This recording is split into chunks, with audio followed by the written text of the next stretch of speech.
লোকসভা ভোটে রাজনৈতিক হিংসায় জখম তৃণমূল কর্মীকে দেখতে হাসপাতালে দিলীপ। বর্ধমান মেডিকেল হাসপাতালে গিয়ে জখম ব্যক্তির শারীরিক অবস্থার খোঁজ খবর নেন। আর পাশে থাকার আশ্বাসও দেন বর্ধমান দুর্গাপুরের লোকসভা কেন্দ্রের বিজেপি প্রার্থী দিলীপ ঘোষ। ওই তৃণমূল কর্মী স্বপন মল্লিক গলসির মনোহর সাতপুর গ্রামের বাসিন্দা। তো 10ই এপ্রিল বিকেলবেলা স্ত্রীকে সঙ্গে নিয়ে এই গ্রামে এক আত্মীয়র বাড়িতে যান। ফেরার পথে পোতনা গ্রামের পাশে দুষ্কৃতীরা তাকে আক্রমণ করে। সূত্রের খবর, কয়েকদিন আগে মনোহর সাতপুর গ্রামে হিমদাদুল মল্লিক নামে এক তৃণমূল কর্মীকে মারধরের ঘটনায় অভিযুক্ত স্বপন। আর ওই বদলা নিতে স্বপনের উপর হামলা হয়ে থাকতে পারে বলে পুলিশের অনুমান। ওই তৃণমূল কর্মীকে শনিবার দেখতে যান হাসপাতালে বর্ধমান দুর্গাপুরের লোকসভার বিজেপি প্রার্থী দিলীপ ঘোষ।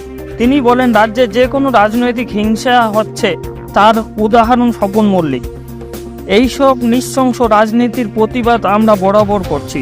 হাসপাতালে তাকে দেখতে এসেছিলাম, ভীষণ গরিব, তার পাশে আছি, দ্রুত সেরে উঠুক এই প্রার্থনা করব। অভিযুক্তদের খোঁজে তদন্ত চালাচ্ছে পুলিশ।